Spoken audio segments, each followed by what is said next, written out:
में मोदी जी 310 सीट जीतकर सरकार बना चुके हैं। कांग्रेस के मैनिफेस्टो को देखेंगे, आप भी कहेंगे कि ये तो पाकिस्तान परस्तों का घोषणा पत्र है। आपका प्रधानमंत्री कौन बनेगा? तो वो कहते हैं बारी बारी 5 साल एक। ये विरासत टैक्स औरंगजेब का जजिया कर है, हम जजिया कर नहीं देने देंगे। आरक्षण इन्होंने कर्नाटक में अभी ओबीसी का आरक्षण चुराया है। अब की बार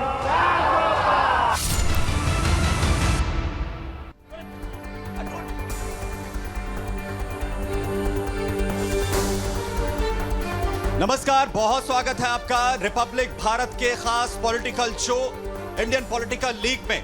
रिपब्लिक भारत का कारवा लगातार तमाम लोकसभा सीटों से होता हुआ पूर्वांचल की बेहद ही खास सीट जो शाइन की सवारी है, वो बेहद खास सीट चंदौली पहुंच चुकी है।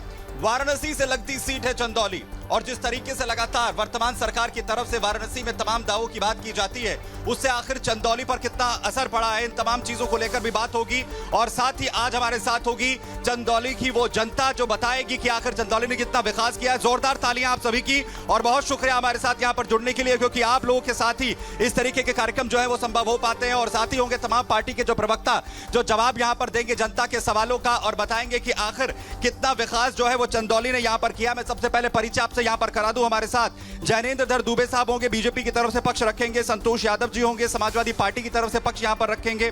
इसके अलावा हमारे साथ होंगे नारायण मूर्ति ओझा साहब, जो यहां पर कांग्रेस की तरफ से पक्ष रखेंगे। और साथ ही होंगे मुकेश कुमार जी जो बसपा की ओर से यहां पर पक्ष रखेंगे। लेकिन दावे कई हैं, क्योंकि सबसे बड़ी बात, खुद केंद्रीय मंत्री यहां से आते हैं। और आखिर चंदौली ने क्या वो विकास जो वाराणसी का जिक्र किया जाता है वो यहां पर देखा है पिछले 10 सालों की, और बात करें और क्या हैट्रिक यहां पर जो है महेंद्र नाथ पांडे लगाने जा रहे हैं, इन तमाम चीजों को लेकर होगी बात। लेकिन सबसे पहले आपको सियासी समीकरण यहां के समझा देते हैं इस रिपोर्ट के जरिए।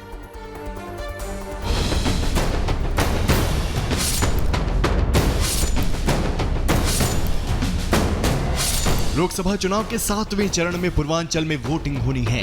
यही वजह है कि यहां बाकी बची 13 सीटों पर सियासी संग्राम छिड़ गया है।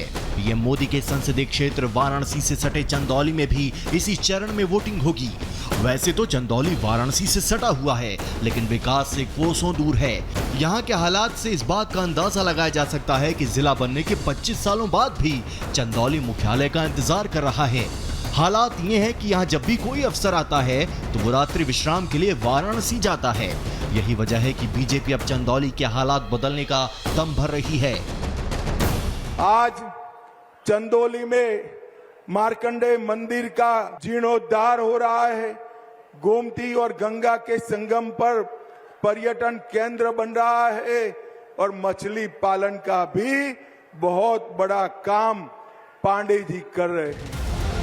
चंदौली वो लोकसभा सीट है जहां से प्रख्यात समाजवादी राम मनोहर लोहिया को 2 बार हार का मुंह देखना पड़ा।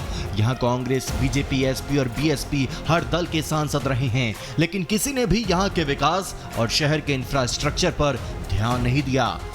असल में यहाँ वोट विकास के मुद्दे पर पड़ते भी नहीं हैं। यहाँ की जनता जातिवाद के मुद्दे पर ही वोट डालती है। जो भी नेता यहाँ का जाति समीकरण साध लेता है उसकी जीत पक्की मानी जाती है। आज समाजवादी पार्टी हो या कांग्रेस, ये अपने आप में एक समस्या है। समस्या कांग्रेस और समाजवादी पार्टी के गठबंधन को आने का मतलब क्या है? आतंकवाद को आमंत्रित करना। इनको वोट देने का मतलब माफिया राज को हावी करना। चंदौली को वैसे तो धान का कटोरा भी कहा जाता है, लेकिन यहाँ के किसान मुख्य धारा से कटे होने की वजह से आज भी बदहाली की जिंदगी जी रहे हैं। चंदौली काला नमक के उत्पादन के लिए भी मशहूर है। यहाँ का पंडित दीनदयाल उपाध्याय रेलवे स्टेशन भी काफी मशहूर है। इसके अलावा टूरिज्म के क्षेत्र में देवदरी, लोखनिया दरी से पर्यटन क्षेत्र भी है, लेकिन इनका विकास जैसा होना चाहिए वैसा नहीं हुआ। अब बीजेपी के प्रत्याशी महेंद्र नाथ पांडे भी चंदौली की दशा व दिशा बदलने की हुंकार भर रहे हैं। लगभग 13 सीटें हैं इधर इस बेल्ट में, 7वें चरण में उत्तर प्रदेश की। ये 13 की 13 सीटें भाजपा जीतने जा रही है। 2024 के फाइनल में चंदौली लोकसभा सीट पर त्रिकोणीय मुकाबला दिख रहा है। यहाँ बीजेपी की तरफ से महेंद्र नाथ पांडे तीसरी बार मैदान में हैं। देखा जाए तो ये 2019 में ही मात्र 14,000 वोटों से जीते थे, लेकिन इस बार समीकरण थोड़ा बदल गया है।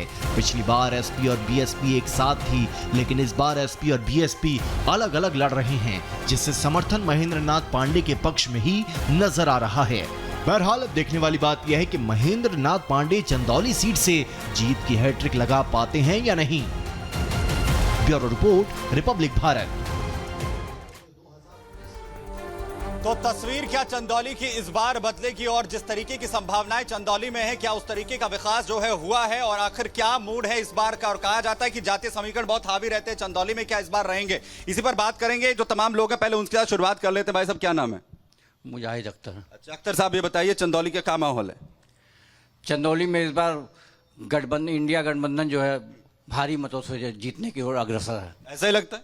निहाल अख्तर बाबू, पूर्व सभासद साकुटी। इंडिया गठबंधन भारी बहुमत से जीत रहा है। 10 साल के कार्यकाल में महेंद्र नाथ पांडे खाली एसी गाड़ी से आए और चंदौली से बनारस कभी जनता यहाँ की देखी नहीं है।